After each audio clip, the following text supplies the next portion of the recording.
Nota explicativa da Rede do Conhecimento e do Universo Eletrônico do livro sobre este audiolivro. O mesmo foi produzido mediante voz eletrônica. Assim, é possível aparecer durante a leitura do mesmo, incoerências na sonorização das palavras estrangeiras, pois as mesmas na maioria das vezes são lidas e pronunciadas literalmente, bem como algumas palavras com acentuações diferenciadas. Tentamos na medida do possível corrigir estes problemas com os próprios recursos oferecidos pelo programa Voz. Obrigado por sua gentileza. Forte abraço. Bom audiolivro. Immanuel Kant em 90 minutos de Paul Strader.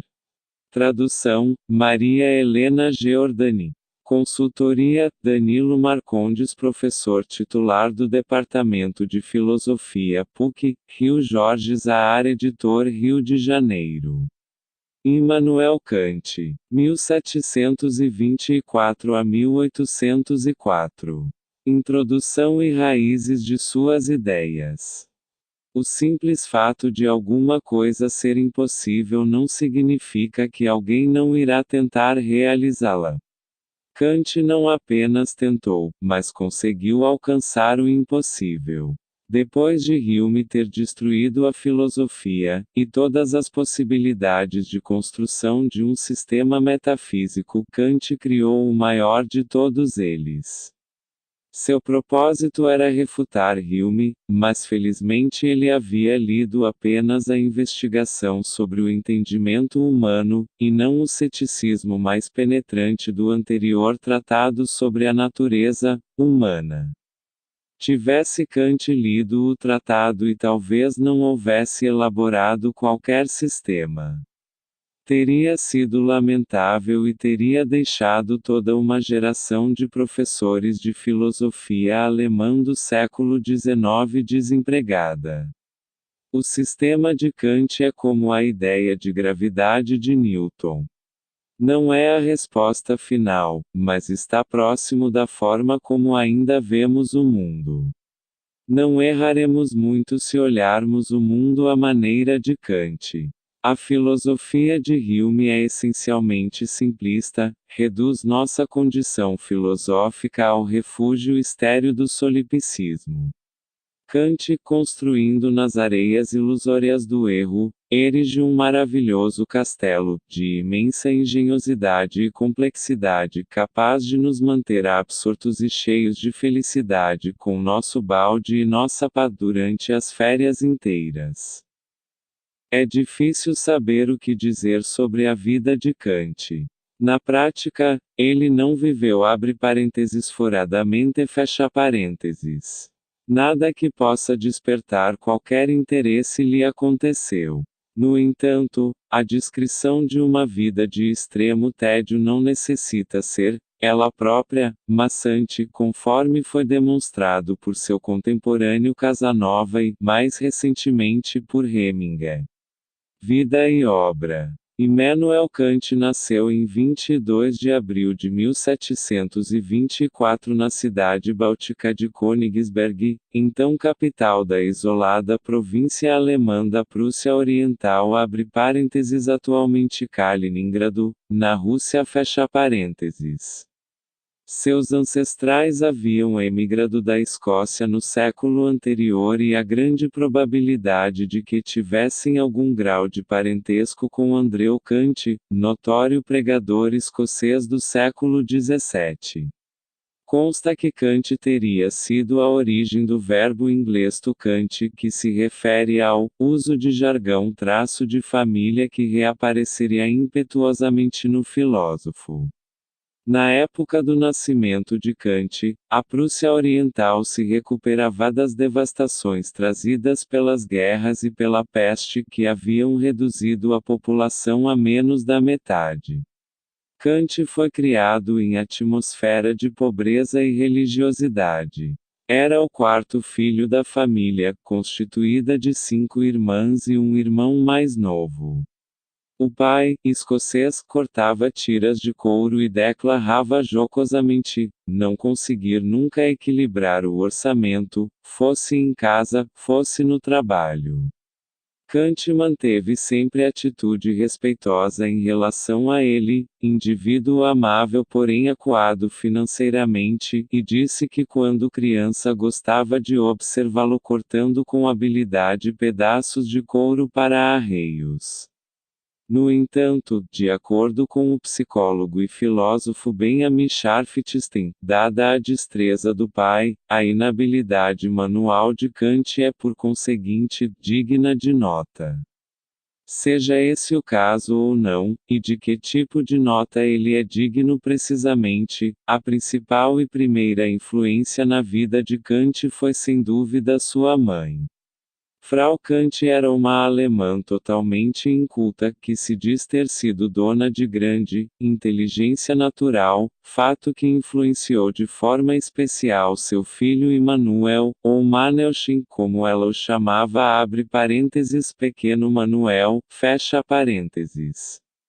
Tinha o hábito de levá-lo para passeios no campo e dizer-lhe os nomes das plantas e flores.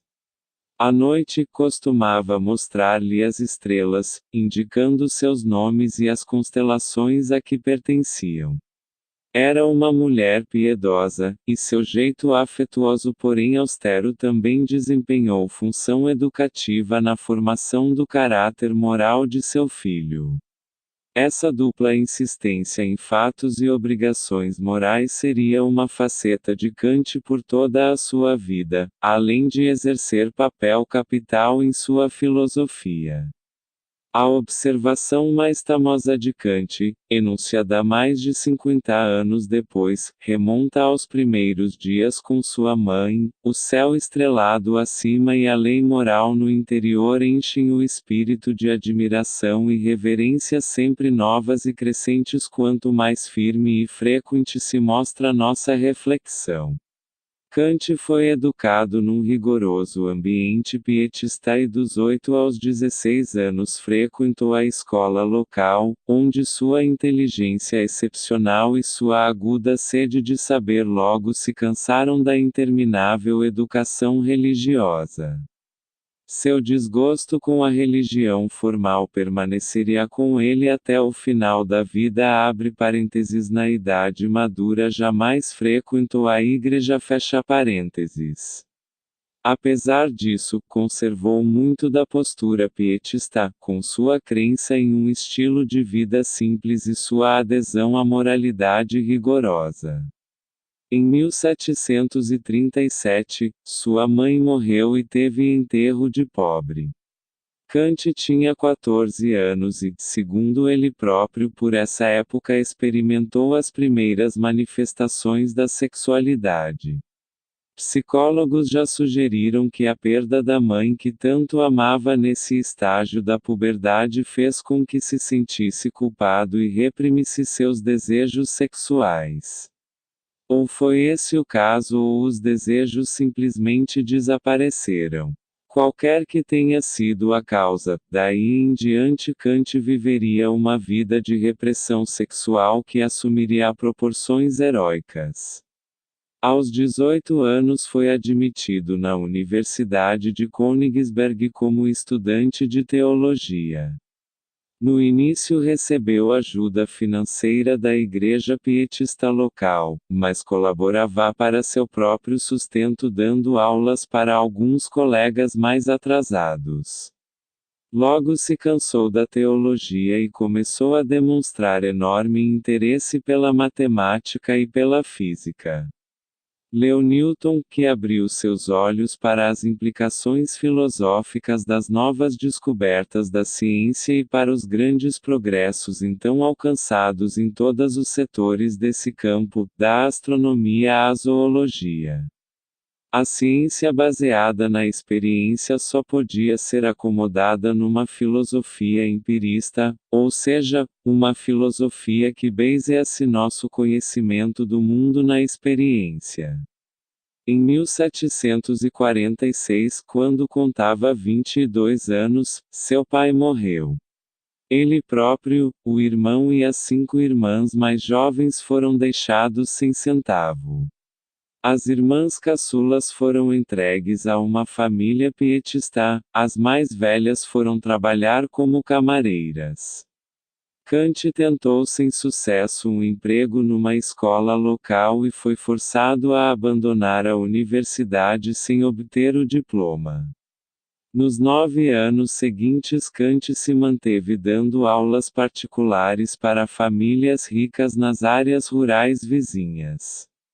Por algum tempo foi contratado pelo conde e condessa de Kaiserlin familiar aristocrática que mais tarde iria gerar o pseudo-filósofo Hermann Kaiserlin cujas ideias elevadas porém falsas, seriam o grande consolo das desiludidas matronas da sociedade após a Primeira Guerra Mundial. Sempre que conseguia algum dinheiro extra, Kant o remetia às suas irmãs menos afortunadas, hábito que conservou por toda a vida. Além desses gestos de generosidade, porém, não mantinha qualquer contato pessoal com a família. Não em função de qualquer atitude snob de sua parte, mas, segundo se alega, devido à natural austeridade e objetividade de seu caráter, o que se tornaria um traço pessoal do filósofo em sua vida futura. Suas 5 irmãs continuariam a residir em Königsberg cidade de apenas 50.000 habitantes durante todo o tempo de vida do filósofo, mas ele não se encontrou com nenhuma por mais de 25 anos. Quando finalmente uma delas veio visitá-lo, ele nem sequer a reconheceu. Quando lhe informaram quem era, desculpou-se junto aos companheiros por sua falta de cultura. Kant pode não ter sido snob, mas ficou conhecido por sua incapacidade de suportar os tolos. Até mesmo em sua própria família tudo indica. No entanto, esse incidente traz à tona um detalhe curioso. A irmã de Kant devia ter mais que uma semelhança passageira com a mãe tanto intelectual quanto fisicamente. E teria mais ou menos a mesma idade da mãe quando esta o criou. Significaria esse gesto que o celebrado amor de Kant pela mãe se tornara tão profundo que ele já não o reconhecia. Sugere-se que Kant, inconscientemente, se ressentia da cadeia repressora às circunstâncias, moralidade, aniquilamento sexual que a mãe lhe impusera. Sua incapacidade de reconhecer a irmã ou de ter de fato alguma coisa a ver com ela pode perfeitamente estar relacionado a isso, mas não há forma de saber.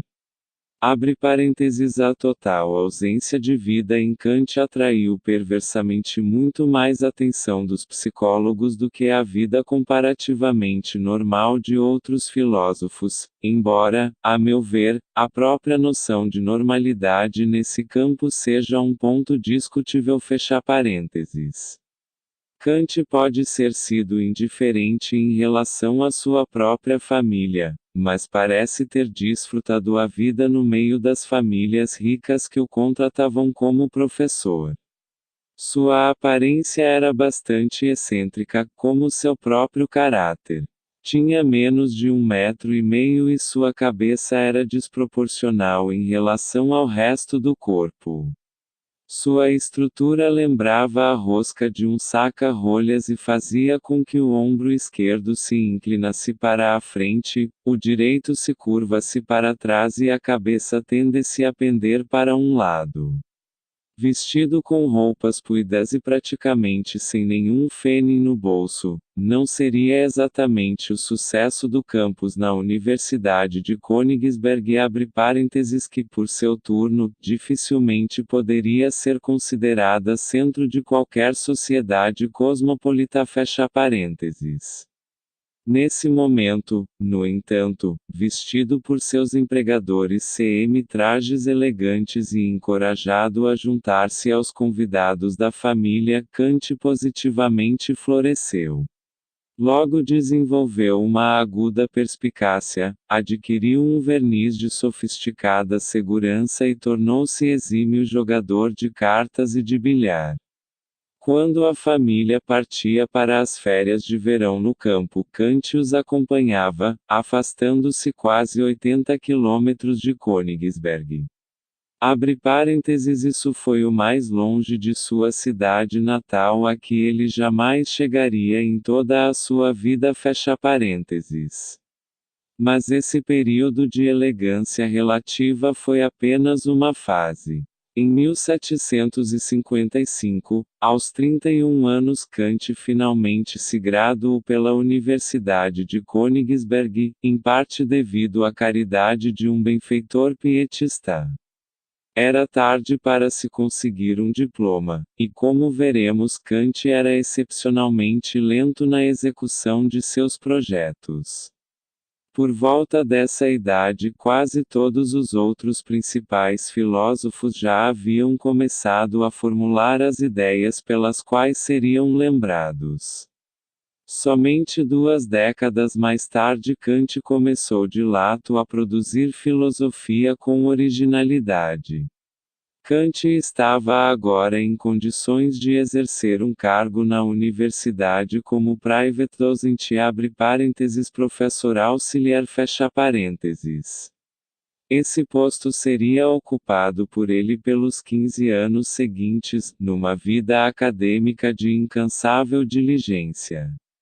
Durante esse período, ensinou principalmente matemática e física e publicou tratados sobre ampla gama de assuntos científicos, inclusive vulcões, natureza dos ventos, antropologia, causas dos terremotos, incêndios, o envelhecimento da Terra e até mesmo sobre os planetas, abre parênteses, que em sua previsão seriam todos habitados um dia, sendo que os mais distantes do Sol desenvolveriam as espécies de maior inteligência, fecha parênteses. No entanto, a inclinação natural de Kant era para a especulação. Continuava a ler filosofia amplamente. No racionalismo, suas ideias eram influenciadas sobretudo por Newton e Leibniz. Embora as grandes conquistas de Newton tenham sido em física e matemática, naquela época esses assuntos ainda eram considerados parte da filosofia, uma espécie de filosofia natural. O título completo da principal obra de Newton é Philosophiae Naturalis Principia Mathematica, abre parênteses, os princípios matemáticos da filosofia natural, fecha parênteses. Kant estudou Newton com profundidade suficiente para propor uma nova teoria do movimento e da inércia que se opunha à visão de Newton. O fato de que eu tenha mal interpretado não é relevante, estava sendo levado a especular sobre sistemas que abrangiam todo o universo e tensionava questionar o maior intelecto da época em seu próprio terreno. De acordo com Leibniz, o mundo físico de causa e efeito comprovava a harmonia interna do propósito moral do mundo. A leitura de Leibniz levou Kant a ver a humanidade não apenas como participante da natureza, mas, além e acima disso, como participante da finalidade última do universo. Ao mesmo tempo, o interesse de Kant pela filosofia da ciência conduziu-o à leitura do filósofo escocês Hume. Kant ficou impressionado com a insistência de Hume na experiência como base de todo o conhecimento, o que se ajustava ao enfoque científico. Abre parênteses. Descobriu-se perturbado pelas conclusões céticas que Hume tirou de seu rígido empirismo. Segundo Hume, tudo que experimentamos é uma sequência de percepções, e isso significa que noções tais como causa e efeito, corpos e coisas, mesmo a mão controladora do Deus Criador, são meras suposições ou crenças. Nenhuma delas é jamais de fato experimentada. Surpreendentemente, Kant deixou-se tocar também pelo apelo emocional de Rousseau. Primeiro dos românticos, Rousseau foi o menos acadêmico de todos os filósofos, acreditando mais na expressão pessoal através da emoção do que no pensamento racional. Seu clamor por liberdade acabaria sendo forte inspiração para a Revolução Francesa. Kant pode ter sido uma personalidade essencialmente ascética, mas havia algo em Rousseau que vibrou uma corda em suas emoções tão reprimidas. Sob a fachada do frio acadêmico batia o coração de um romântico secreto, e mais tarde isso se tornaria evidente em sua filosofia. Mas, naquele momento, todos esses elementos díspares, Newton, Leibniz, Hume, Rousseau, permaneciam como tais. Antes de encontrar uma forma de conciliar e absorver essas influências, Kant seria incapaz de começar a criar alguma filosofia original. E a envergadura dessa tarefa iria exigir longo tempo. Talvez Kant tenha se tornado impaciente, já que agora acontece um episódio estranho. Em lugar de publicar mais uma obra acadêmica séria, Kant escreveu um curioso livro satírico intitulado Os Sonhos de um Visionário explicados pelos sonhos da metafísica. O visionário do título é o excêntrico místico sueco Swedenborg, famoso pelas descrições de suas longas viagens através do céu e do inferno. Em 1756, Swedenborg havia publicado sua obra-prima em 8 volumes, Arcana Celestia abre parênteses Os Segredos do Céu fecha parênteses. Infelizmente, as vendas não foram bem e, depois de 10 anos, apenas 4 exemplares tinham sido vendidos. Um deles, sabe-se agora, foi comprado por Kant. Esses volumes de ocultismo metafísico exerceram profunda influência sobre Kant, o suficiente para inspirá-lo a escrever um volume inteiro satirizando-os. Conforme declara de maneira extravagante na introdução, o autor confessa com certa humildade que era tão simplório que procurava descobrir a verdade de alguns contos do tipo mencionado. Ele encontrou como sempre, onde não se tem nada para procurar, ele não encontrou nada. No entanto, logo se torna claro que o deboche de Kant acerca do pior de todos os visionários, e dos diversos mundos de pensamentos etéreos extraídos de conceitos fraudulentos, não é exatamente o que parece. Por baixo dessa coerente zombaria e de expressões de desprezo intelectual, há um elemento de inegável seriedade em seu interesse por Swedenborg. Ele ansiava por acreditar em metafísica abre parênteses mesmo que não fosse de maneira tão extrema fecha parênteses, mas seu formidável desenvolvimento intelectual começava a fechar essa avenida. O estilo da escrita de Kant é notoriamente prolixo e difícil, mas todos os relatos comprovam que suas aulas eram o oposto.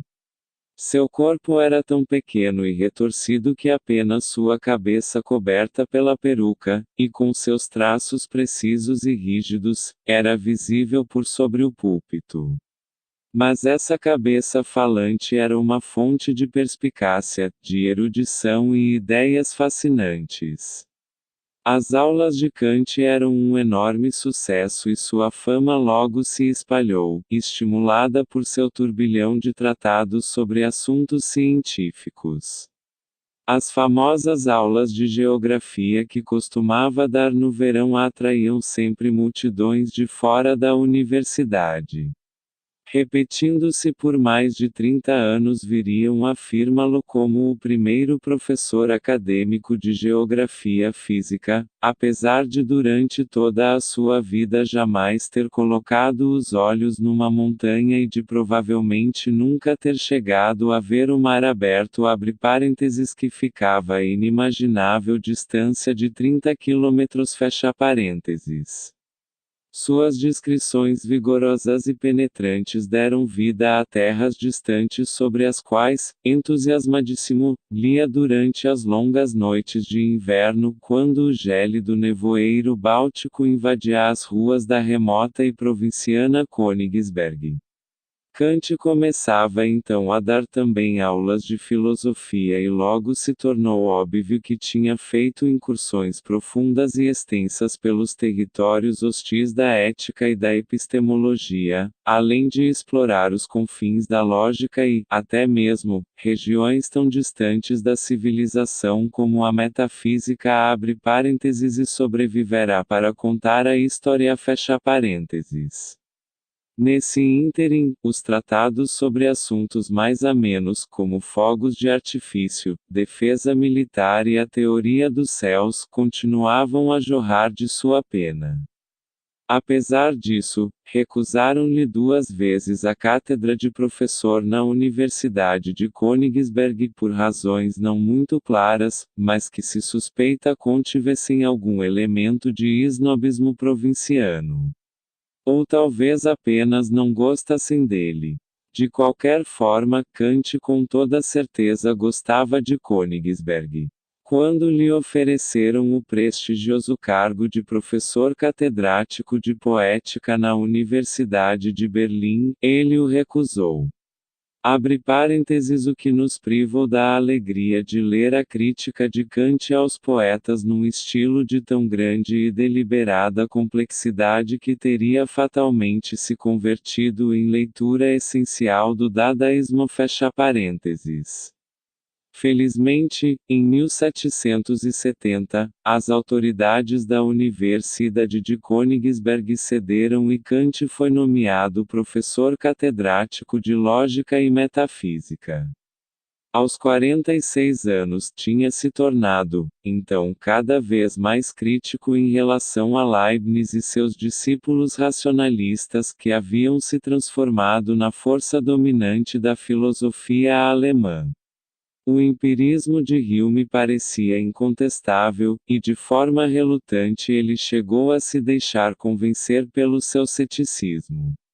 Objetos causa e efeito, continuidade, até mesmo o eu todas essas noções pareciam falaciosas permanecendo além do campo da nossa experiência, única fonte segura do nosso conhecimento. Kant aceitava isso porque lhe parecia intelectualmente irrefutável, mas não estava satisfeito com a esterilidade dessa situação. Parecia não haver mais espaço para o prosseguimento da filosofia. Seria de fato o fim. Um dia, então, quando estudava a investigação sobre o entendimento humano de Hume, Kant acordou de seu sono dogmático. Num lampejo de inspiração viu como podia construir um sistema e responder ao ceticismo destrutivo de Hume que ameaçará destruir a metafísica para sempre. Durante 11 anos Kant nada publicou, mas continuou trabalhando em sua filosofia. Já havia, por essa época, começado a viver uma vida de extrema regularidade e, durante esse período, sua constância de hábitos começava a alcançar status de lenda. Nas palavras de Heine, despertar, tomar café, escrever, dar aula, jantar, caminhar, cada coisa tinha seu horário estabelecido. E quando Immanuel Kant, em seu casaco cinzento, bengala na mão, surgia à porta de sua casa e caminhava em direção à pequena avenida repleta de tilhas, ainda hoje denominada o Passeio do Filósofo, os vizinhos sabiam que o relógio marcava exatamente 3h30. E assim ele passeava para cima e para baixo, em qualquer estação, e quando o tempo estava escuro ou as nuvens cinzentas ameaçavam chuva, via-se seu velho criado Lamp seguindo-o penosamente e cheio de ansiedade com um enorme guarda-chuva debaixo do braço como um símbolo da prudência. Disse que em apenas uma célebre ocasião Kant quebrou sua rotina, no dia em que começou a ler o Émile de Rousseau, quando se deixou absorver de tal forma que para terminá-lo perdeu seu passeio. Só mesmo as declarações de emoção romântica de Rousseau poderiam fazê-lo esquecer sua rotina.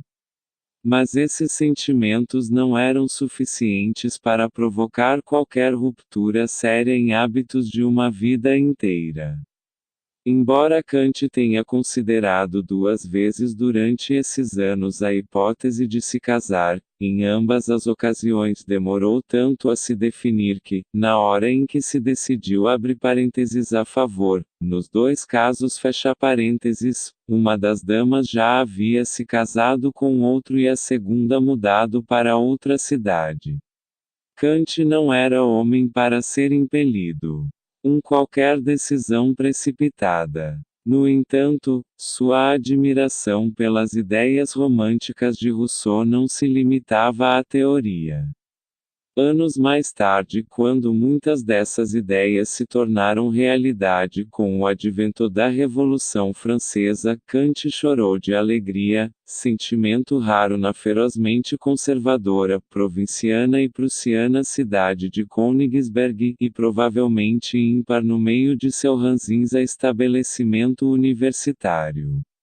Em 1781 Kant enfim publicou a Crítica da Razão Pura, em geral considerada sua obra-prima.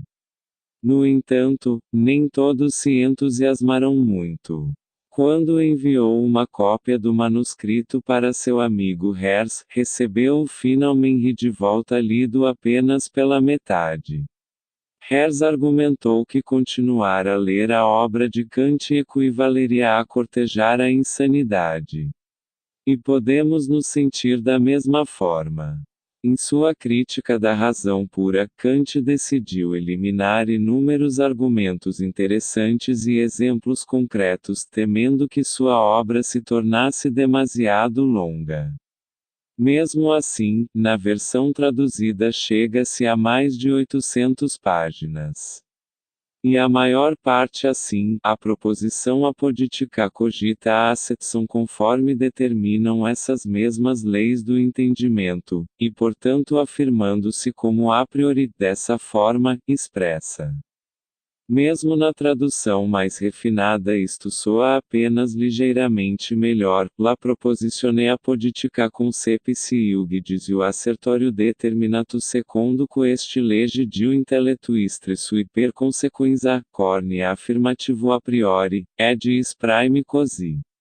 Não há como querer saber como seria em alemão abre parênteses. O milagre é que Hertz tenha conseguido chegar à metade antes de começar a temer por sua sanidade mental fecha parênteses.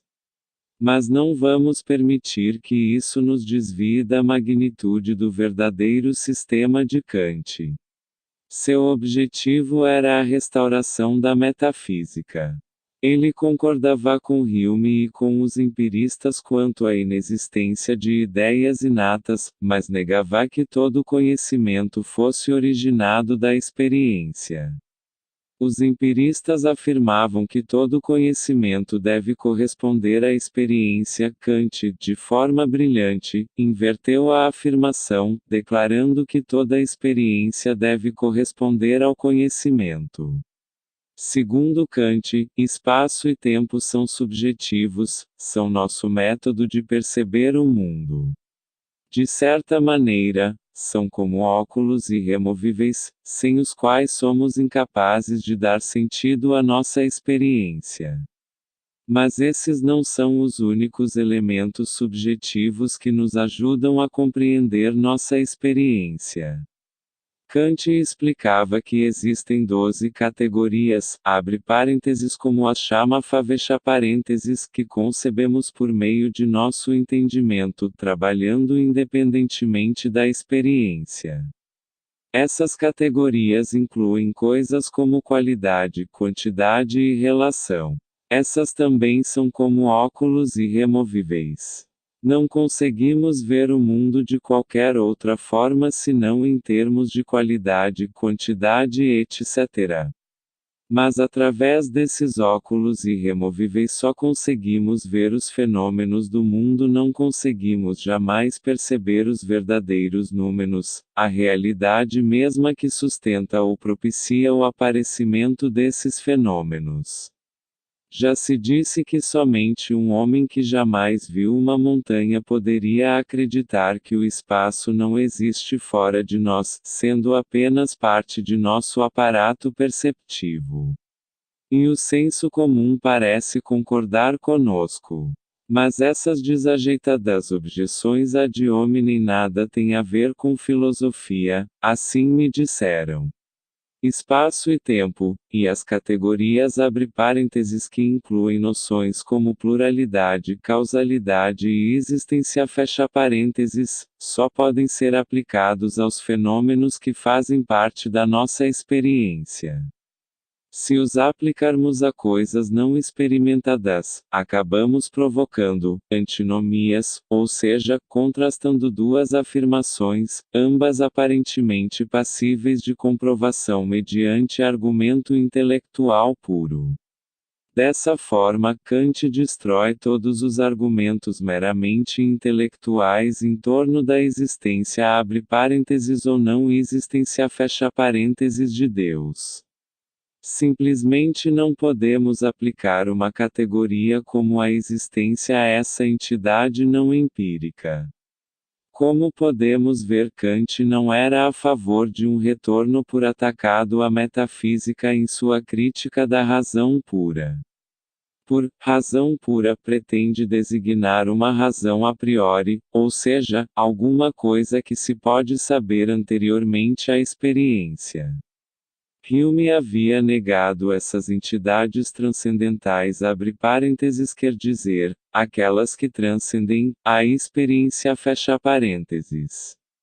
Mas Kant estava convencido de que tinha devolvido esse elemento transcendental, metafísico à filosofia sob a forma de suas categorias da razão pura. A visão cética de Hume pode parecer simplista e com certeza não pode ser posta em prática se quisermos viver no mundo real. Abre parênteses sua negação da causalidade de fato reduz o todo da ciência ao status de metafísica fecha parênteses. A postura de Kant, por outro lado, é sutil e sofisticada ao extremo, mas raramente suplanta a posição de Hume do ponto de vista filosófico. Podemos não ser capazes de experimentar o mundo sem a concepção de espaço, quantidade, etc. Mas é difícil argumentar que esses não constituem parte integral daquela experiência ou imaginar como poderiam existir sem ela abre parênteses ou seja, antes dela fecha parênteses. Por outro lado, o argumento de Kant de que não podemos jamais conhecer o mundo real tem peso considerável. Todas as coisas que percebemos são apenas fenômenos. A coisa em si abre parênteses o número fecha parênteses que sustenta ou propicia o aparecimento desses fenômenos permanece para sempre incognoscível. E não há razão porque ela deveria assemelhar-se de qualquer maneira a nossas percepções. Os fenômenos são percebidos por meio de nossas categorias que não têm absolutamente nada a ver com a coisa em si que permanece além da qualidade, quantidade, relação e similares. Nesse meio tempo, Kant continuava a viver sua vida de rotina rígida que não excluía um componente de vida social, embora tal atividade fosse sempre uma parte menor em seu cotidiano. Mantinha relações com alguns de seus mais brilhantes alunos, assim como com alguns representantes da faculdade, embora não tivesse chegado a ser íntimo de qualquer deles.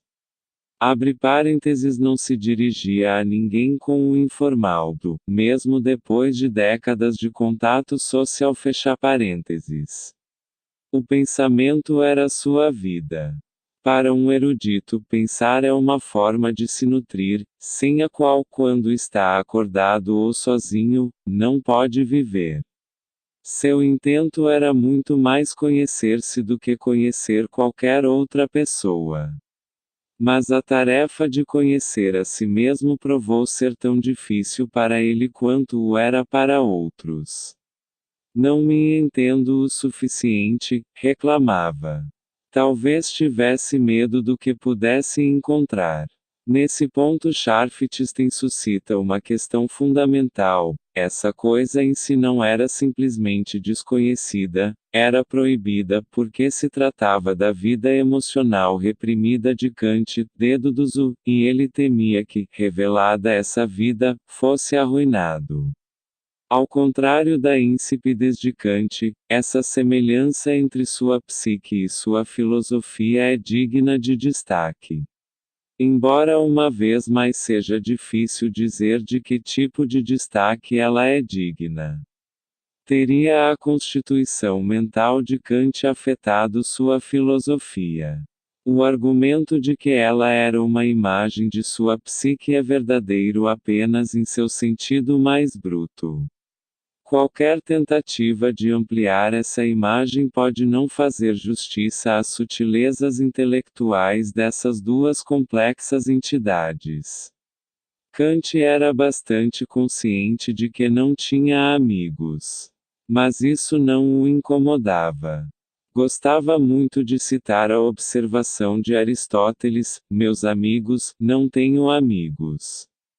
De fato, ele recomendava essa postura. A amizade é uma restrição dos sentimentos positivos a um único sujeito, e muito agradável para quem quer que sejam dirigidos, mas é também prova de que faltam disponibilidade e boa vontade.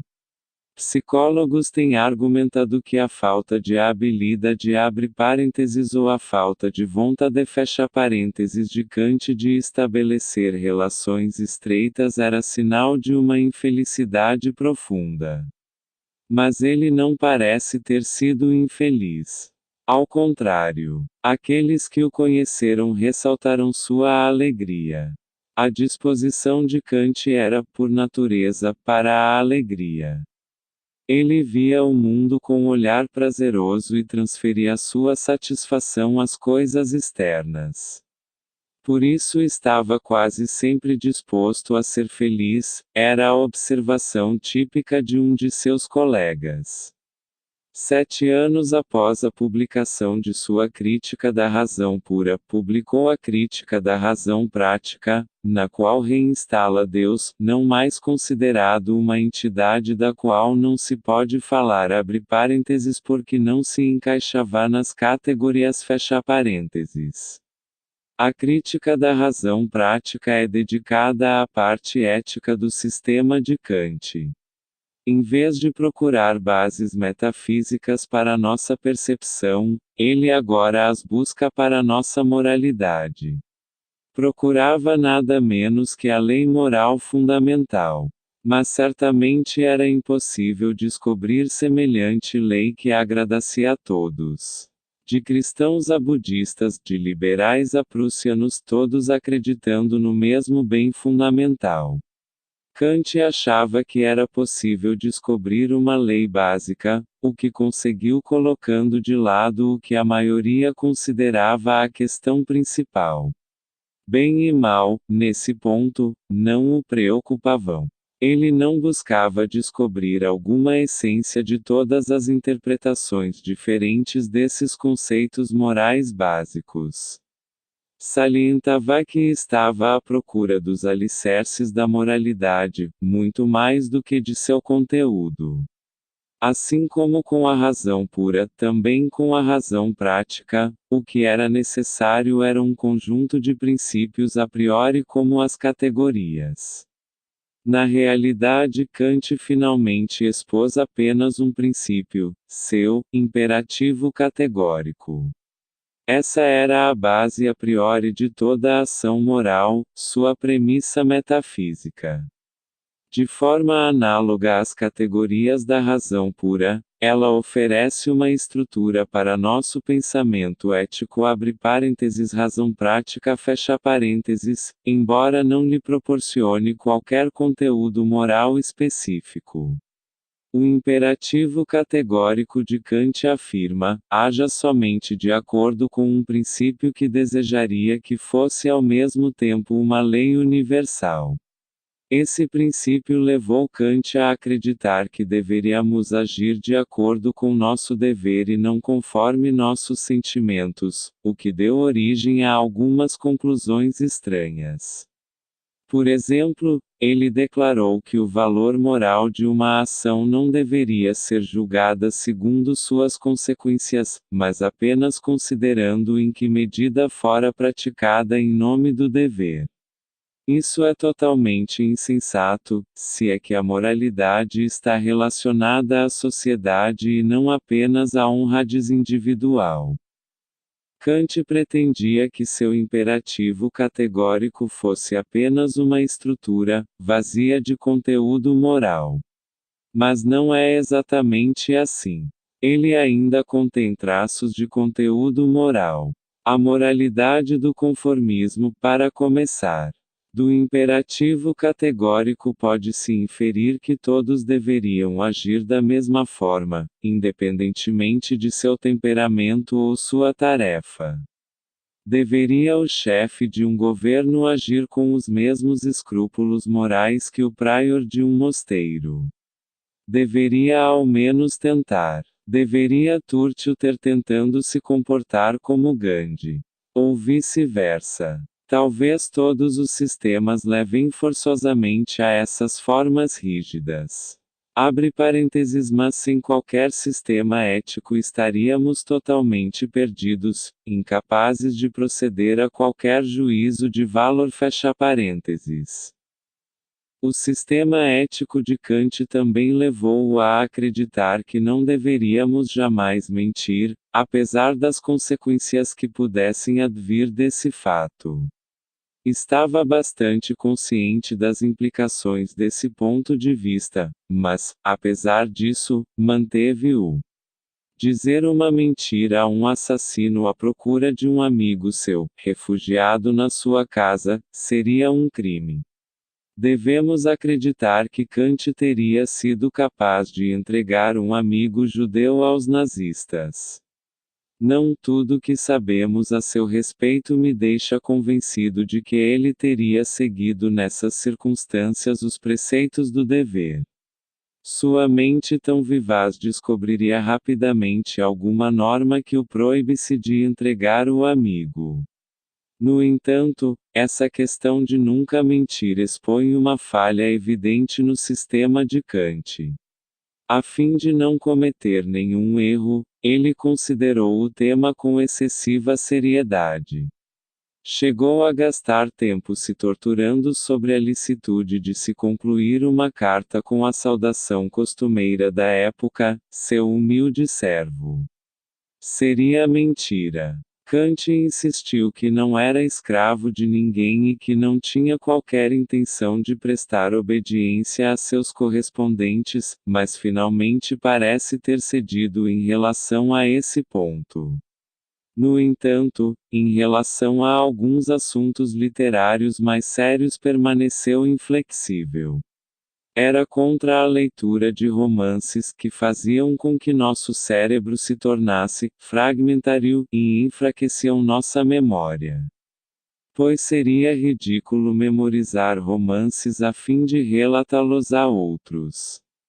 Abre parênteses, a suposição de que memorizava todos os outros livros que lia não deve nem de longe ser descartada fecha parênteses.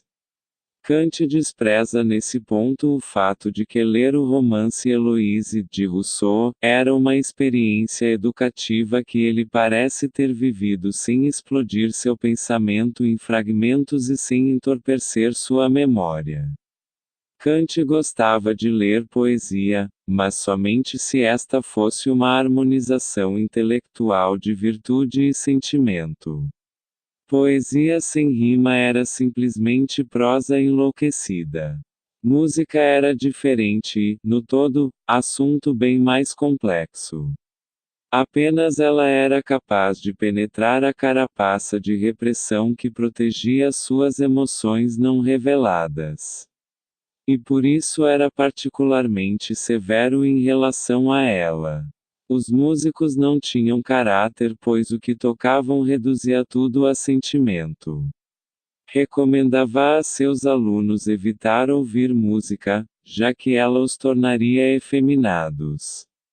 No entanto, ele próprio não conseguia parar de frequentar concertos, até o dia em que compareceu a um em memória do filósofo Moses Mendelssohn, que o atingiu como um mero e infindável lamento, e nunca mais foi a um concerto. Detestava música folclórica abre parênteses como as que sua mãe frequentemente cantava para ele fecha parênteses. Em 1790, aos 58 anos, Kant publicou a terceira e última parte de sua obra-prima, A Crítica do Juízo, ostensivamente preocupada com juízos estéticos, mas também tratando de teologia abre parênteses e muito mais fecha parênteses. Kant argumenta que a existência da arte pressupõe o artista, e que é através da beleza do mundo que reconhecemos um Criador benigno. Conforme ele próprio havia antes sugerido, reconhecemos a obra de Deus nas estrelas do céu, assim como em nossa inclinação interior para fazer o bem. Como havia feito com sua teoria da percepção e sua teoria ética, Kant procurou estabelecer uma base metafísica para sua teoria do juízo estético. Desejava estabelecer um princípio a priori que tornasse possível nossa apreensão da beleza. Nesse ponto, pisava em terreno mais movediço. É sempre difícil alcançar consenso no que toca à beleza. Alguns consideram os Alpes suíços piegas e encontram sustento espiritual no expressionismo. Outros não. Tais opiniões são aparentemente inconciliáveis. Mas Kant estava decidido a trazer tudo para dentro dos limites de seu sistema. Kant argumenta: uma pessoa que descreve algo como belo insiste em que todos deveriam dar sua aprovação a esse objeto. É evidente a semelhança com o imperativo categórico, mas aqui ele simplesmente não se aplica, a não ser no sentido pessoal e pejorativo. Uma vez mais nos defrontamos com a síndrome da conformidade. O fato de que eu considero a pintura de Francis Bacon de penetrante beleza não significa que eu espere que todos a considerem da mesma forma. Kant prossegue argumentando que apenas através da unidade e da consistência da natureza a ciência é possível. Essa unidade não pode ser provada, mas deve ser presumida. Relacionada a essa ideia encontra-se a noção de que a natureza é útil. Kant conclui que a utilidade da natureza é um conceito a priori especial. Como sabemos agora, esse conceito não é necessário à suposição da unidade e da consistência da natureza. E estas últimas estão nesse momento sendo questionadas pela teoria quântica. Kant insistia que, embora não possamos provar que o mundo tem uma finalidade, devemos olhá-lo como se a tivesse. Não negava os aspectos maus, feios e aparentemente sem finalidade do mundo, mas acreditava que juntos representavam muito menos que seus opostos mais elevados em espírito. No século seguinte, Schopenhauer adotaria precisamente a posição contrária, talvez com justificativas mais bem fundadas, embora no final nem a postura otimista nem a pessimista possam de qualquer forma ser endossadas mediante provas e permaneçam em definitivo uma questão de temperamento. Enquanto isso, Kant persistia em sua rotina infatigável que ele perseguia com dedicação semelhante à interminável busca de Casanova pelas mulheres e à infindável e divertida caçada etílica de Hemingway, embora perdendo menos plumas no processo.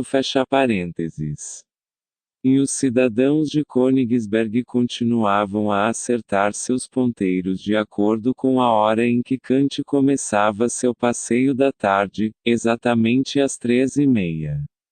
O ponto de vista de Kant de que o tempo existe apenas na mente, e nada tem a ver com a realidade pode ter tido relação com o fato de ele viver na Prússia Oriental, território limítrofe ao sul e ao oeste com a Polônia, onde se vivia uma hora adiante.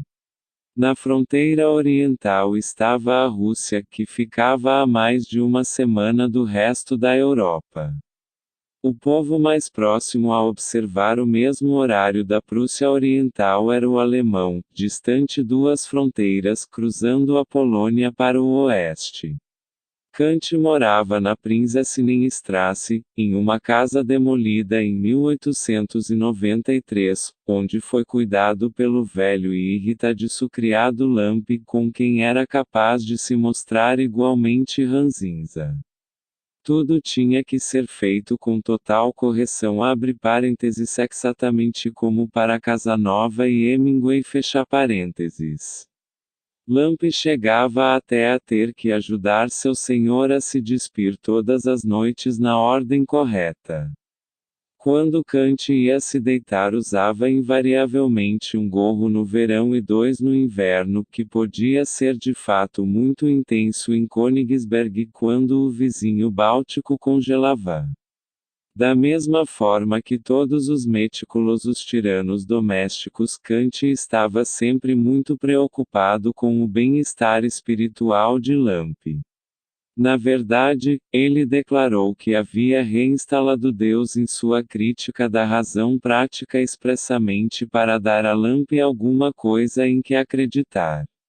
E possível que Lampe não tenha agradecido devidamente o gesto, não temos evidência de sua gratidão. Embora seja um pouco mais fácil adivinhar a atitude de Lampe em relação ao método filosófico singular de seu senhor prender as meias por meio de fios de barbante que passavam pelos bolsos das calças e eram atados a molas encerradas em duas pequenas caixas. Essa última informação soa bastante ridícula, mas é confirmada por diversas fontes independentes, uma das quais sugeriu que, uma vez que o pai de Kant trabalhava com tiras de couro, talvez tivesse alguma relação com o fato. Significativa ou não, a hipótese continua a ocupar os psicólogos. Como tantos dotados de espírito independente e imaginativo, Kant era um hipocondríaco praticante. Na realidade, era tão bom no assunto que era a única pessoa a perceber que tinha algum problema. Jamais se teve notícia, ao longo de toda a sua vida, de que esse homem frágil e pequeno, de compleição espiralada, tivesse estado doente. Sua hipocondria o mantinha em um regime incansável e sistemático, uma crítica pura e prática do físico. Um de seus hábitos era respirar apenas pelo nariz, principalmente quando saía para caminhar no inverno gelado. Isso significa que durante o outono, o inverno e a primavera era incapaz de responder a qualquer pessoa que se dirigisse a ele na rua, já que se recusava a abrir a boca para não se resfriar. Kant teve muita sorte ao publicar suas três grandes críticas. Durante esse período a situação política na Prússia era de incomum tolerância, característica raramente associada àquele país. É de se duvidar que tivesse conseguido publicar essas obras na maioria dos demais países europeus. Ele reconheceu o fato e dedicou sua crítica da razão pura às Edilites, ministro da Educação de Frederico, o Grande. Conforme convém a um professor provinciano e respeitoso, Kant expressava profunda admiração pelo rei, embora no coração fosse surpreendentemente revolucionário e nada sentisse senão desprezo pelos filósofos franceses que viviam ao redor da corte de Frederico. Sua bête noire preferida era de Iamete, o encantador autor de clássicos filosóficos eternos como o Traité de Astibmiet dia das Interi Reflexions philosophiques sur l'origine des animaux que algumas vezes escreveu sob o pseudônimo, chinês, de Dr. Fun Hu-Ren e de quem se diz ter morrido por une plaisanterie, depois de comer um patê de fazão inteiro, a fim de demonstrar aos médicos alemães da corte um ponto de vista sobre indigestão. Não exatamente o tipo de Kant. Mas quando Frederico, o Grande, morreu em 1796 e Frederico Guilherme subiu ao trono, Kant viu-se em maus lençóis. Wöhner, um pietista ardoroso, ocupou o Ministério da Educação e Kant foi acusado de utilizar sua filosofia para distorcer a Bíblia. Alguém no ministério tinha evidentemente conseguido lutar com as 800 páginas da Crítica da Razão Pura e descobrir que a obra negava todas as provas da existência de Deus. Kant foi obrigado a assegurar que não mais daria aulas ou escreveria qualquer outro livro sobre assunto religioso. Escreveu uma carta ao rei oferecendo sua palavra de que obedeceria a essa ordem. Mas quando o rei morreu, em 1797, considerou-se liberado da promessa e retornou ao assunto com redobrado vigor.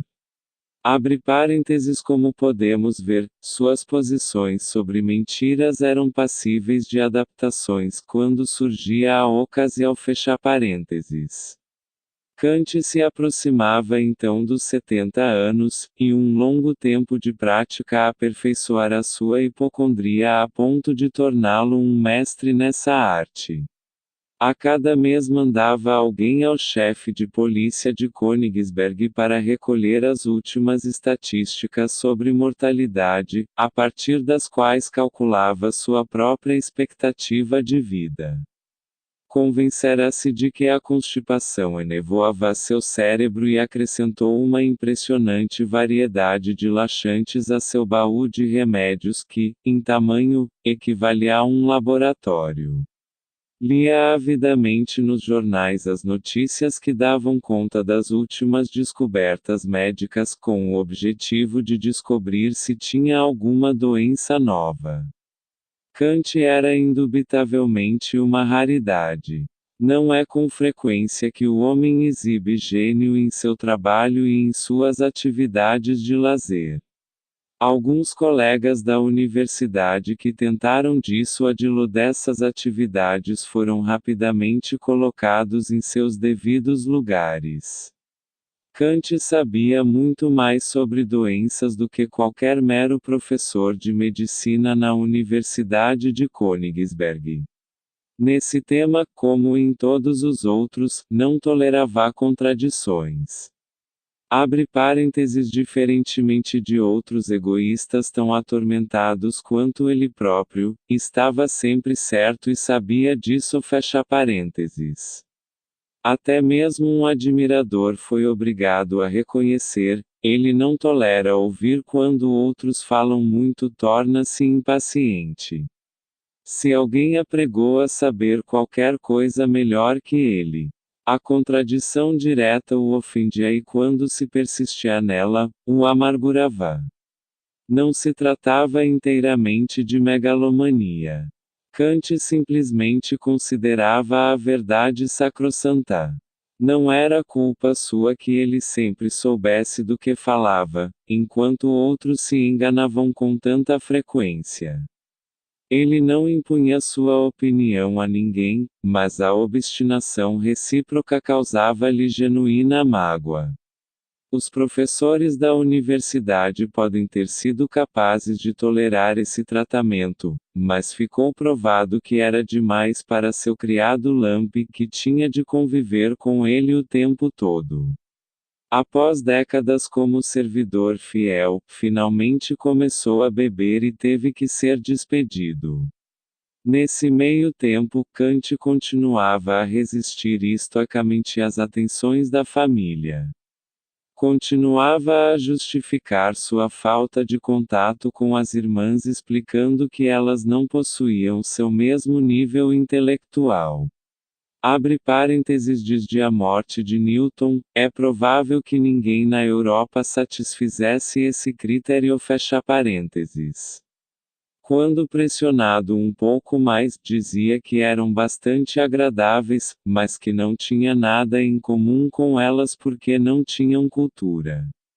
Essa desculpa não era válida com certeza em relação a seu irmão, que chegara a ser um profissional culto, sendo da mesma forma ignorado por ele. Esse irmão ansiava carinhosamente por algum contato social com seu famoso irmão filósofo e escrevia-lhe cartas com regularidade sugerindo que se encontrassem. Sem nenhum sucesso. Num determinado ponto implorou a Kant: não posso mais suportar que essa separação continue, somos irmãos. Kant muitas vezes demorava tanto quanto 2 anos para responder a essas cartas, argumentando que estivera ocupado demais para escrever antes. Abre parênteses. Embora tivesse, é claro, conseguido encontrar tempo para escrever várias centenas de páginas de assombrosa filosofia. Fecha parênteses. Na idade de 68 anos, depois de um período de 2 anos e meio sem responder à última carta do irmão implorando para que se vissem, Kant escreveu assegurando-lhe que o manteria em seus pensamentos durante o curto tempo de vida que ainda lhe restava, mas cuidadosamente evitou mencionar qualquer encontro. À medida que envelhecia, Kant tornava-se cada vez mais solitário e misantropo. A vida é um fardo para mim, confessou finalmente, estou cansado de carregá-lo. E se o anjo da morte decidisse vir esta noite e me levasse daqui, ergueria a minha mão e diria: Deus seja louvado. Mas continuava avidamente com seu lazer, que se presume tivesse o objetivo de prolongar sua vida. Qualquer ideia de abandoná-lo era descartada. Não receava cometer suicídio, mas isso seria um erro moral. Passou a ter cada vez mais pesadelos. Todas as noites, em seu sono, via-se cercado por assaltantes, caçado por assassinos. Os sintomas de paranoia são inequívocos. Declarou: todo homem chega quase a odiar o outro, tenta erguer-se acima de seu semelhante, está cheio de inveja, ciúme e outros vícios diabólicos. O homem não é um Deus, é um demônio. Concluiu que, se um homem chegasse a dizer e escrever tudo o que pensa, não haveria nada mais horrível nessa terra de Deus do que o homem. Essas 2 últimas citações são curiosamente reveladoras de como ele deve ter visto a si próprio, ao final de uma vida excêntrica, mas em geral sem culpa. Abre parênteses. Não se sentia responsável em relação a Lamp, que poderia ter procurado emprego em qualquer outra parte. E podia não ver suas irmãs, mas lhes enviava dinheiro com regularidade. Fecha parênteses. A alegria natural de Kant estava agora sendo inundada pela maré cheia de sua vida emocional reprimida. Sentia-se sem dúvida infeliz, mas determinado a permanecer fiel a si mesmo até o fim. Insistia em que não se importava em ser infeliz, atitude coerente com sua filosofia. Na crítica da razão pura declarará que achava surpreendente como homens inteligentes pensaram em declarar a felicidade como lei prática universal. A seu ver, a felicidade e a moralidade nada tinham em essência a ver uma com a outra. Podemos nos sentir gratificados quando realizamos um ato de virtude, mas era incapaz de compreender como um mero pensamento que nada contém de sensível pode produzir uma sensação de prazer ou desprazer. Essa expressão só poderia vir de um espírito totalmente dissociado das emoções. Abre parênteses. Mesmo os mais áridos matemáticos admitem o prazer quando chegam a uma solução complexa. Fecha parênteses. No entanto, Kant admitia que uma experiência lhe dava prazer com alguma regularidade. Seu vício secreto era caracteristicamente solitário. Gostava de observar os pássaros e costumava esperar com ansiedade pelo seu retorno a cada primavera.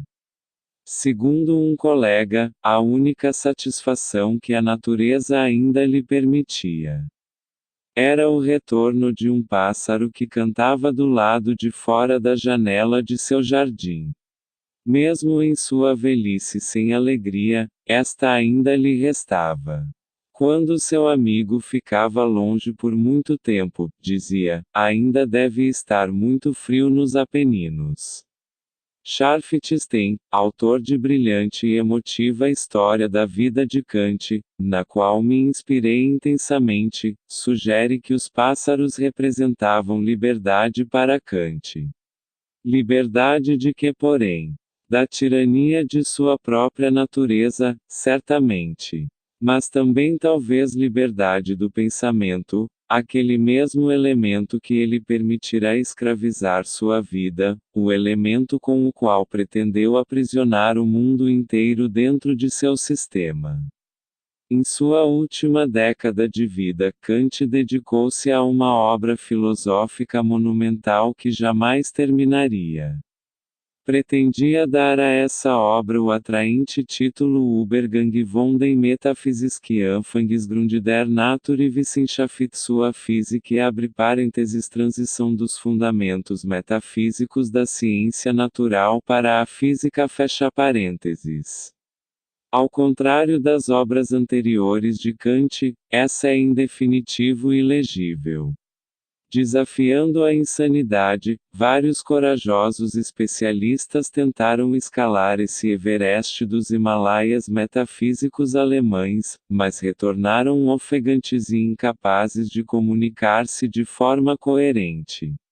Tanto quanto podemos deduzir dos que sobreviveram a essa obra, nela Kant promove sua estrutura geral a priori a uma ciência da natureza, mostrando em mínimos detalhes como isso pode ser estendido a fim de ser aplicado a ciências específicas. A ênfase reside aqui nos mínimos detalhes. Kant tornou-se então uma figura triste com falência gradativa de suas habilidades maiores. Disse que a hipocondria é com frequência um mecanismo de defesa contra a paranoia. No entanto, apesar da prática diligente e total de seu hobby, a paranoia de Kant começou a dominá-lo. Começou a sentir uma pressão no cérebro e decidiu que era causada por uma rara forma de eletricidade existente no ar.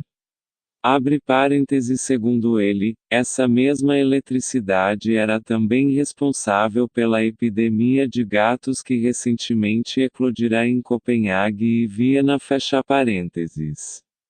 Esse envolvimento com energia elétrica é quase sempre associado à esquizofrenia. Mas Kant jamais foi louco. Tratava-se meramente dos nós que o haviam mantido tão deprimido durante toda a sua vida que iam se afrouxando. Ele começava a se apagar rapidamente. Os poucos colegas escolhidos e alunos favoritos que eram convidados para jantar observavam num silêncio triste sua mente se dissipar, até que seu novo criado o levasse. Em 8 de outubro de 1803 Kant adoeceu pela primeira vez. Teve um derrame brando depois de comer com exagero seu queijo inglês preferido. Após 4 meses de debilidade crescente, morreu. Em 12 de fevereiro de 1804. Suas últimas palavras foram: "Es istigo fiabre parênteses está bom fecha parênteses".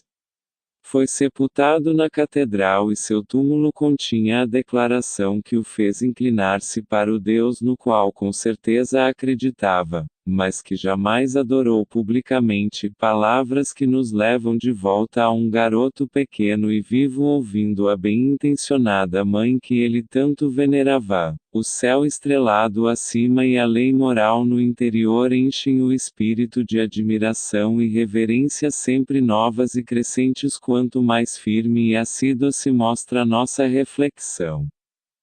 Pós-fácil. Pergunta: de que trata a crítica da razão pura?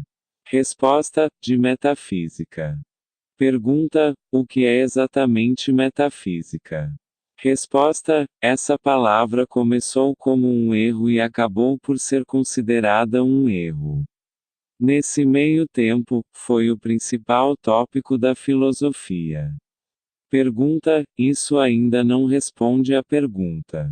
O que significa metafísica exatamente?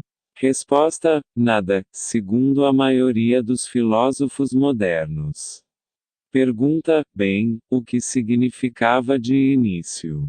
Resposta: essa palavra foi primeiro usada para fazer referência a certas obras filosóficas de Aristóteles, as que se situavam depois de sua grande obra na área da física, em suas obras reunidas, e que se tornaram conhecidas como, além da física que em grego se dizia, metafísica. Pergunta: mas isso ainda não me diz o que ela é. Resposta: nessas obras, além da física, Aristóteles dedicou-se à ciência das coisas transcendendo o que é físico ou natural. Pergunta: e o que quer dizer isso? Resposta: é a ciência que trata dos primeiros princípios teóricos além e acima do mundo físico. Esses são os princípios que governam nosso conhecimento daquele mesmo mundo físico. Em outras palavras, a metafísica diz respeito a tudo que transcende o mundo físico que experimentamos. Pergunta: mas como sabemos que existe alguma coisa além do mundo físico que experimentamos? Resposta: não sabemos. Razão pela qual a maioria dos filósofos modernos rejeita a metafísica como um erro. Pergunta: mas Kant não o fez? Resposta: Kant estava decidido a criar uma nova metafísica. Antes dele, Hume tinha chegado em grande parte à mesma conclusão desses filósofos modernos. Hume pensou que tivesse destruído a possibilidade da metafísica. Pergunta: como? Resposta: duvidando de tudo que não pudesse confirmar mediante sua própria experiência. Esse ceticismo extremo excluía tudo em que a humanidade acreditará através dos séculos, mas que jamais experimentará de fato. Pergunta: por exemplo. Resposta: Deus por exemplo. Pergunta: mas o que Hume disse não parecia fazer muita diferença. As pessoas continuaram a acreditar em Deus. Resposta: sim, mas compreende-se cada vez mais que isso acontecia por conta de um impulso da fé e não como resultado de qualquer experiência direta ou de argumentação racional. Pergunta: então a contestação da metafísica por parte de Hume não fez qualquer diferença? Resposta: na realidade, fez grande diferença. Principalmente para os cientistas e os filósofos. Pergunta: como? Resposta: mediante a exclusão de tudo, à exceção daquilo que podemos comprovar através da experiência, Hume eliminou muito mais que Deus. Ele destruiu a causalidade P que era muito mais importante para os cientistas e para os filósofos. Pergunta: como? Resposta: segundo Hume, tudo o que sabemos da experiência é que um evento se segue a outro. Não podemos jamais saber se um evento causa o outro. Não podemos ir além da nossa experiência para afirmar isso. Na realidade, jamais experimentamos algum evento causando outro, apenas um evento se seguindo a outro. Pergunta: então. Resposta: isso atinge o âmago de todo o nosso conhecimento científico. De acordo com Hume, a ciência baseada na causalidade é metafísica não empírica. Não pode nunca ser comprovada. E a comprovação é a base de nosso conhecimento. Da mesma forma, a filosofia. Segundo Hume, jamais poderemos provar as afirmações da filosofia, a menos que elas sejam resultado de experiência direta. Pergunta: como por exemplo? Resposta: assim como na afirmação, esta maçã é verde. Pergunta: mas isso significa que a filosofia praticamente nada pode dizer? Resposta: exatamente. E essa é a dificuldade extrema que Kant tentou superar em sua filosofia. Pergunta: de que maneira? Resposta: ele tentou mostrar que, apesar do ceticismo devastador de Hume, ainda era possível construir uma metafísica que seria a base real de uma forma de conhecimento universal e logicamente necessária que permaneceria impermeável ao ceticismo de Hume. Kant a estabeleceu pela primeira vez em sua crítica da razão pura.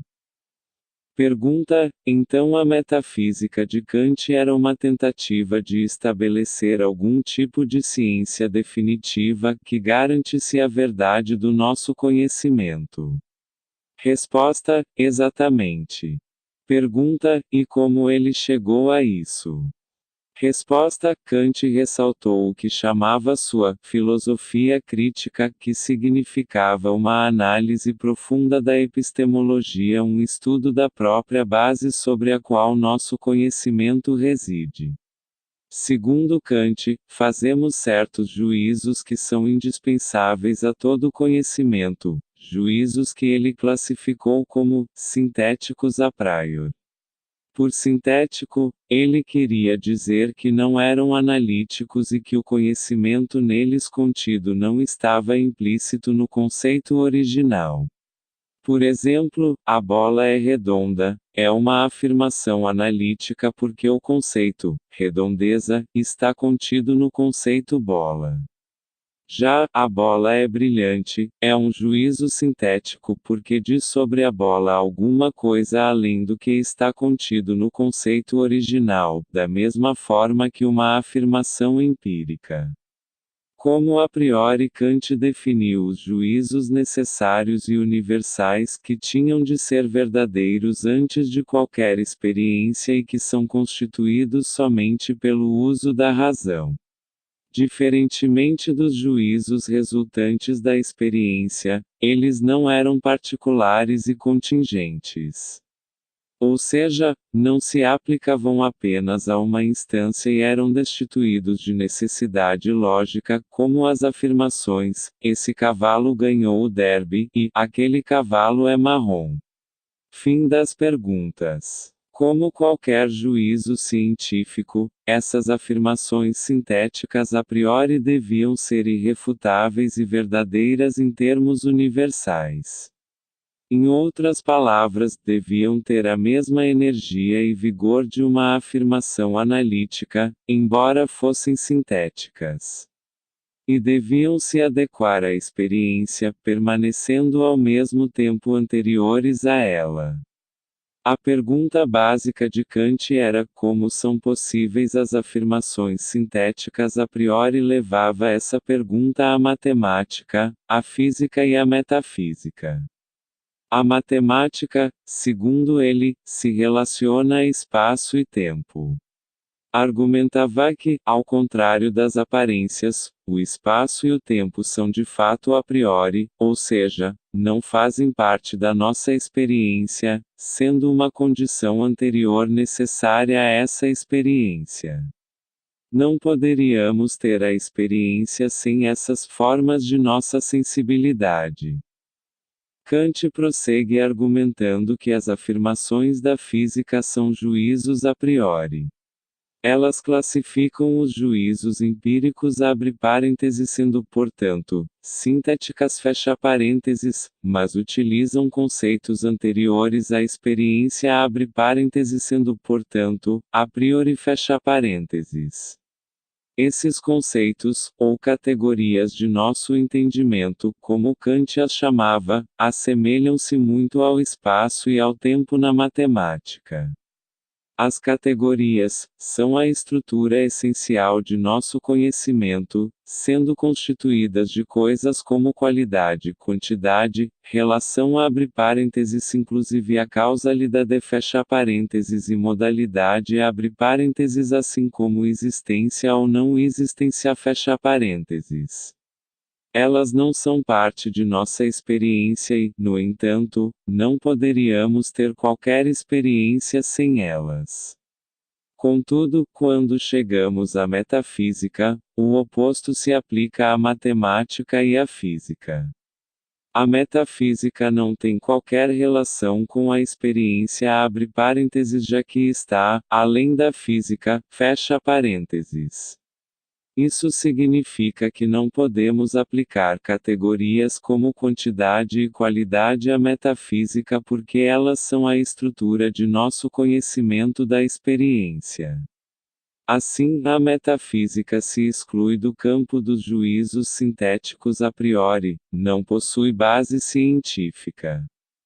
Dessa forma, se tomamos um conceito metafísico, como Deus, não podemos fazer qualquer afirmação científica abre parênteses ou verificável fecha parênteses sobre ele pois quaisquer categorias que pudéssemos lhe aplicar só seriam relevantes para a experiência. Falar da existência abre parênteses ou não existência fecha parênteses de Deus seria igualmente aplicar de forma errônea as categorias. Foi desse modo que Kant rejeitou a metafísica. Ao fazê-lo, no entanto, construiu seu próprio sistema metafísico alternativo. Da maneira como Kant as viu, as formas do nosso conhecimento, abre parênteses espaço e tempo fecha parênteses, assim como as categorias do nosso entendimento, abre parênteses inclusive a experiência, a necessidade etc. fecha parênteses, são indubitavelmente metafísicas. Nós podemos considerar que o espaço e a existência estão, lá fora, na física da nossa experiência, mas Kant não pensava assim. Dessa forma, seu argumento contra a metafísica aplica-se igualmente a eles. Não podemos fazer afirmações sintéticas a priori sobre eles. Eles não são científicos, não são analíticos e não são logicamente necessários, são metafísicos. E se por outro lado, estão, lá fora, na nossa experiência, certamente não podem ser conceitos a priori de nosso entendimento. A crítica da razão prática de Kant tenta aplicar um sistema bastante similar à ética. Ao invés de indagar se existem coisas como juízos sintéticos a priori, ele indaga se há regras que a priori governam nossa vontade e que podem, assim, reivindicar a condição de universais. Em lugar das categorias, ele traz à tona um imperativo categórico que não faz parte da experiência moral real, mas que forma a estrutura a priori necessária a ela. Eis como ele explicita esse imperativo categórico: haja somente de acordo com um princípio que desejaria fosse ao mesmo tempo uma lei universal. Assim como as categorias, esse imperativo é puramente formal. As categorias não têm conteúdo empírico, o imperativo categórico não tem conteúdo moral. Esse imperativo categórico pode ser ótimo aparentemente, mas é amplo o suficiente para abranger as moralidades contraditórias do sadomasoquista e do hippie adepto do paz e amor. E também estritamente racional e sugere que deveríamos considerar todos os seres humanos idênticos a nós mesmos em temperamento. Nossa psicologia não é estritamente racional e não consideramos os outros idênticos a nós mesmos em temperamento. Nem desejamos isso, a menos que por acaso, fôssemos ditadores. Como podemos sequer aplicar esse imperativo, se não pensamos assim ou nos comportamos assim? Podemos endossar certos princípios universais, mas eles com certeza não abarcarão todos os nossos atos morais. Existem determinados princípios menos fundamentais que não desejaríamos estender às ações morais de cada um. Eu posso me abster do canibalismo e ao mesmo tempo desejar ver o princípio: é errado comer pessoas, aplicado universalmente. Mas se eu me abstiver de assassinar, isso não significa que eu deseje que um policial se abstenha de matar um sequestrador assassino. É possível argumentar que essas observações tão rígidas não se aplicam, uma vez que o imperativo categórico é tão somente a estrutura da moralidade. Através de nossas ações morais, nós simplesmente sugerimos princípios universais. Mas esse recuo à formalidade torna o imperativo categórico totalmente vazio. Ele afirma de maneira clara que deveríamos nos comportar da mesma forma que desejaríamos que todas as outras pessoas se comportassem. Citações-chave. O trecho a seguir faz parte da abertura da Crítica da Razão Pura, onde Kant se prepara para lançar os alicerces de sua filosofia. Como se pode inferir da segunda frase, Kant começa da forma como pretende continuar. Insista em transpor essa cilada facilmente localizável e logo conhecerá um estado de espírito que com agilidade transcende a dificuldade do que ela transmite.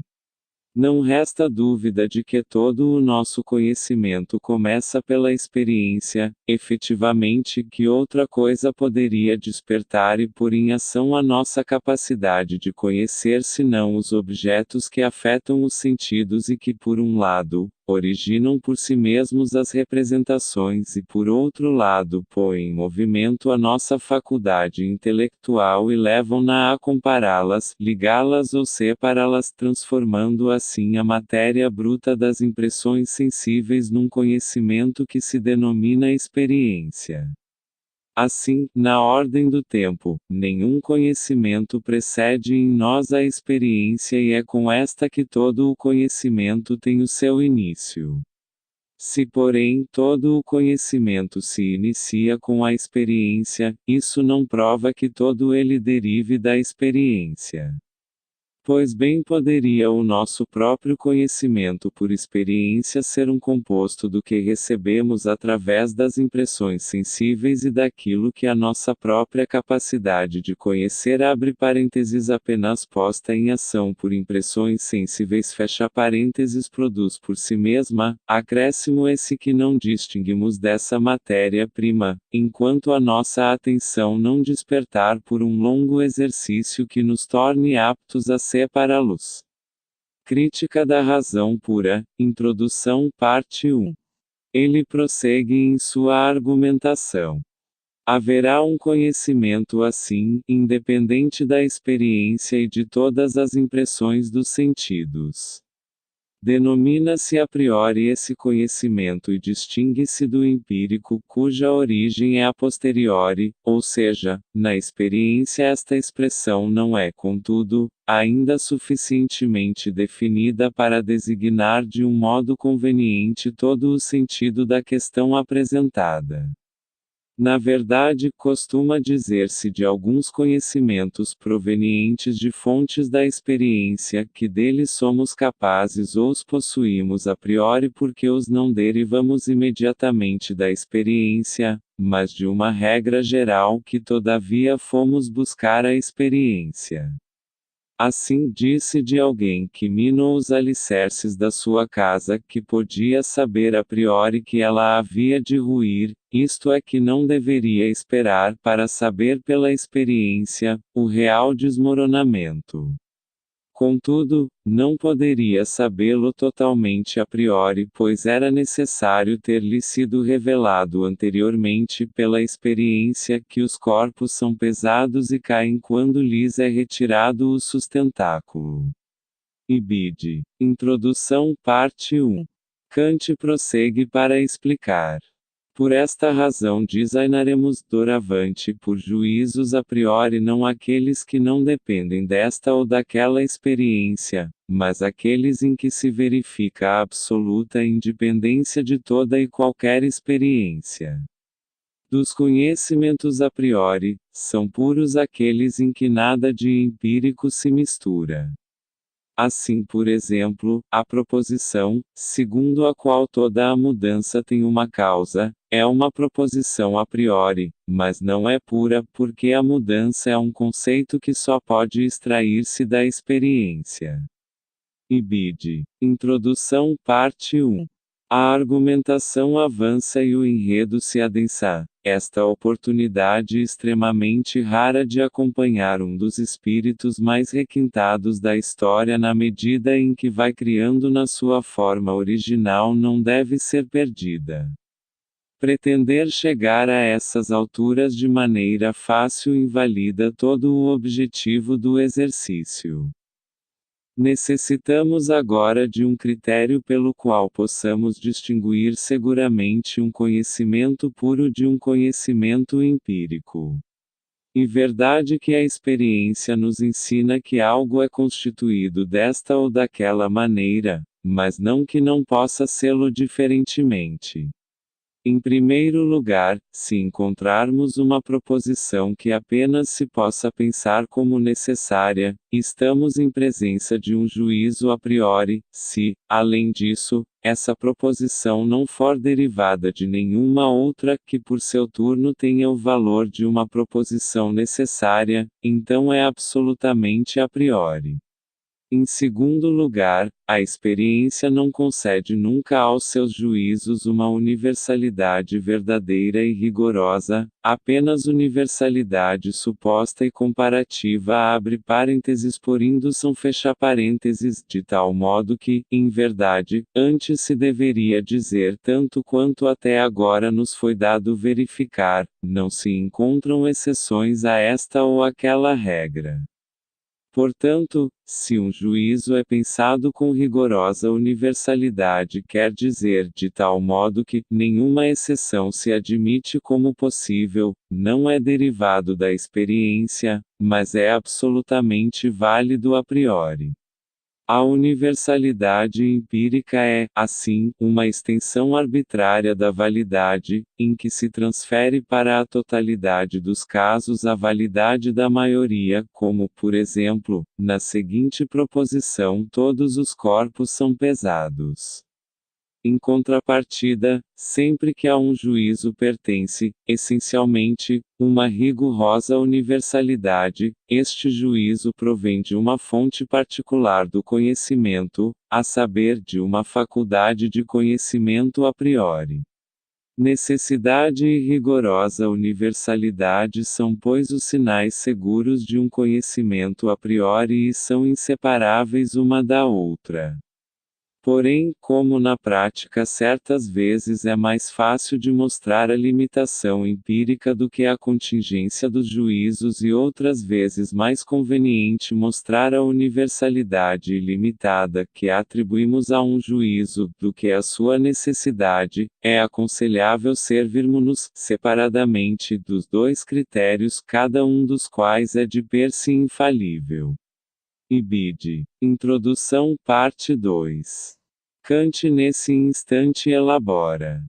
É fácil mostrar que há realmente no conhecimento humano juízos necessários e universais, no mais rigoroso sentido, ou seja, juízos puros a priori. Se quisermos um exemplo, extraído das ciências, basta volver os olhos para todos os juízos da matemática. Se quisermos um exemplo tirado do uso mais comum do entendimento, pode servir-nos a proposição segundo a qual todas as mudanças têm que ter uma causa. Neste último, o conceito de uma causa contém tão manifestamente o conceito de uma ligação necessária com um efeito e uma rigorosa universalidade da regra que esse conceito de causa totalmente se perderia, se quiséssemos derivá-lo, como Hume o fez, de uma associação frequente do fato atual com o fato precedente e de um hábito daí resultante abre parênteses de uma necessidade, portanto, apenas subjetiva fecha parênteses de ligar entre si representações.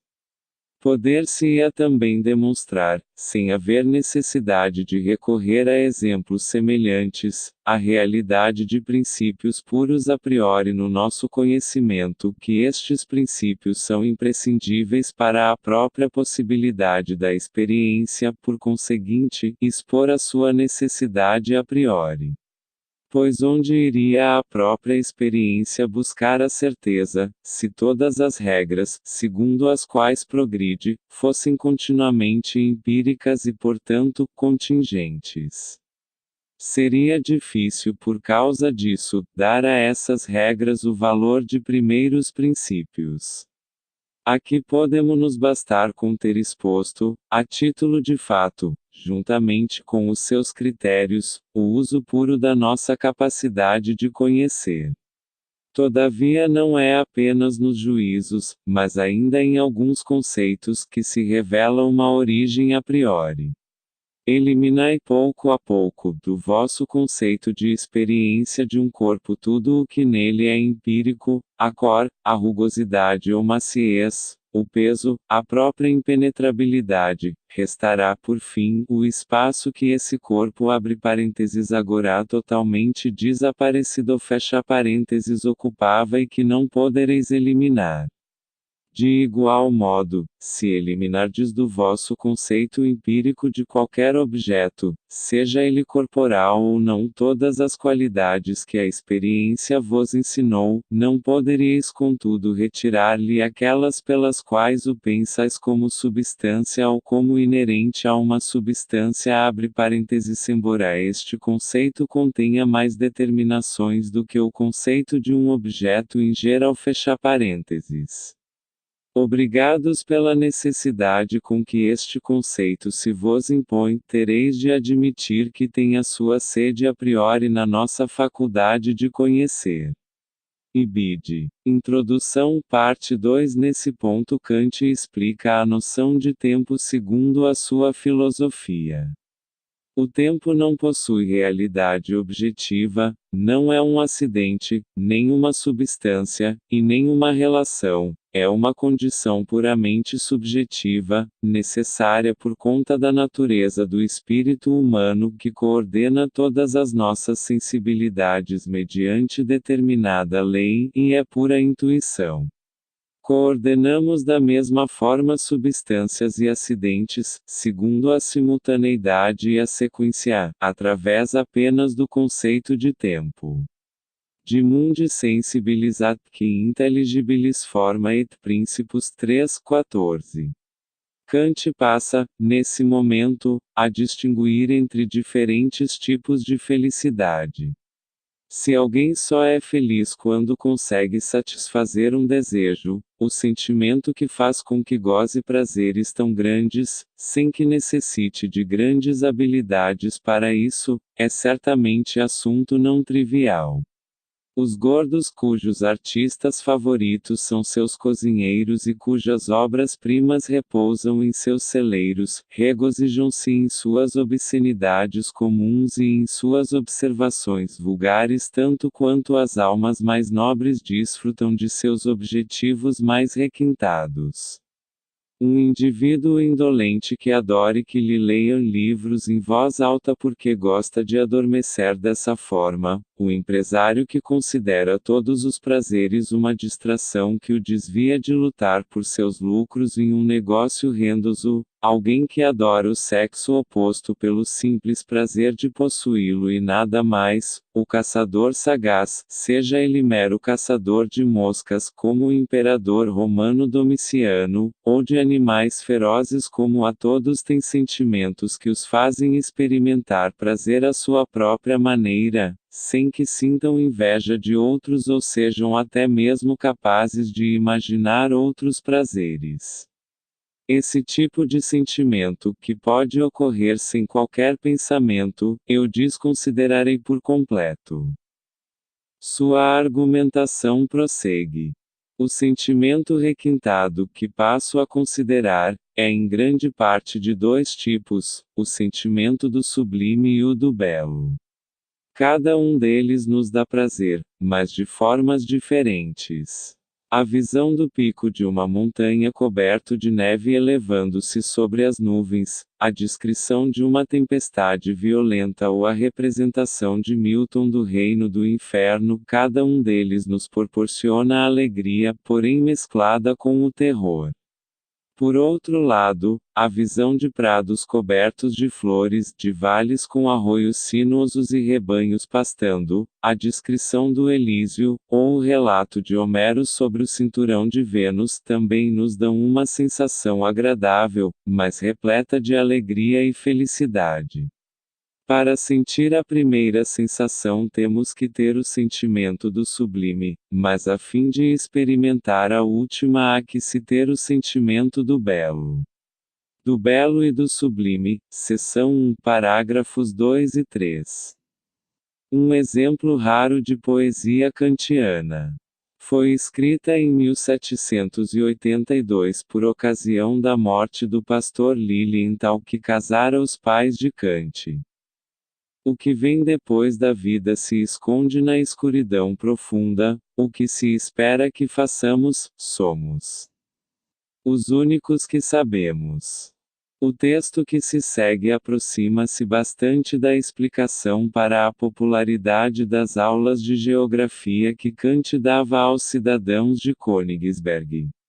Foi escrito, no século XIX pelo Dr. J. H. Stirling, de nacionalidade britânica, membro da Sociedade Filosófica de Berlim. Nas aulas de geografia de Kant, ele não pode deixar de se referir a alguns dos fatos mais interessantes que o influenciaram. Os negros nascem de cor branca, excetuando um círculo em torno do umbigo. O íbis morre tão logo deixa o Egito. O leão é tão nobre que é incapaz de tocar uma mulher com a pata. A água no Cabo é tão pura que permanece doce quando trazida à Europa. Se fizer um copo de chifre de rinoceronte, qualquer veneno poderá rachá-lo. Nas Ilhas Canárias existe a árvore da vida que nunca apodrece, seja no solo ou na água. Há um molusco na Itália que fornece tanta luz que se pode ler perto dela. No Languedoc acontece uma primavera tão quente que chega a chocar ovos. Os animais ferozes só comem negros em Gâmbia e deixam os europeus em paz. Os negros na América adoram carne de cachorro e todos os cães latem para eles. De acordo com o Dr. Stirling, essas opiniões eram todas apresentadas com gravidade. Cronologia de datas significativas da filosofia. Sec. Via. C. Início da filosofia ocidental com Tales de Mileto. Fim do Morte de Pitágoras. Sec. Via. C. 399 a. C. Sócrates condenado à morte em Atenas. C. 387 a. C. Platão funda a Academia em Atenas, a primeira universidade. 335ª. C. Aristóteles funda o Liceu em Atenas, escola rival da Academia. 324 d. C. O imperador Constantino muda a capital do Império Romano para Bizâncio. 400 d. C. Santo Agostinho escreve as Confissões. A filosofia é absorvida pela teologia cristã.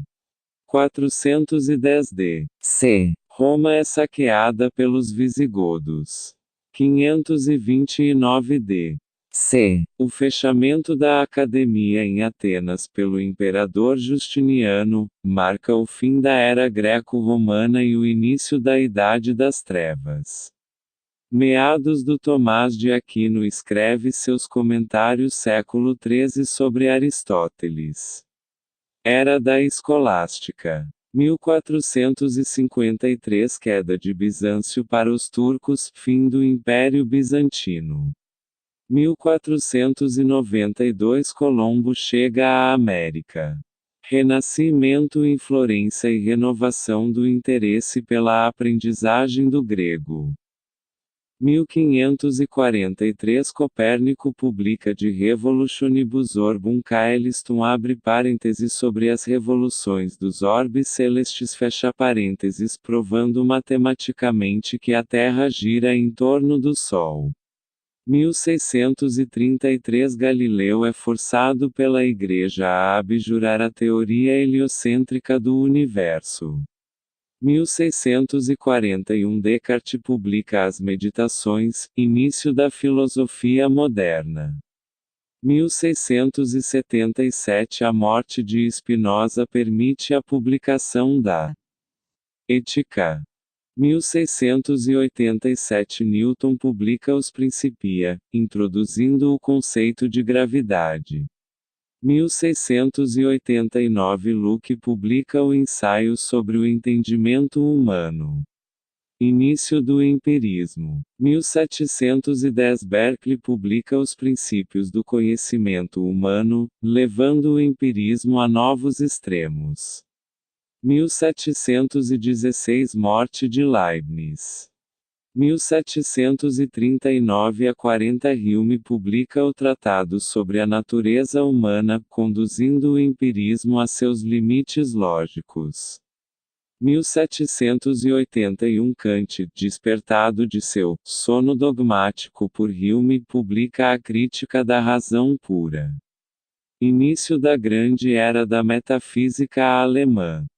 1807 Hegel publica A Fenomenologia do Espírito, apogeu da metafísica alemã.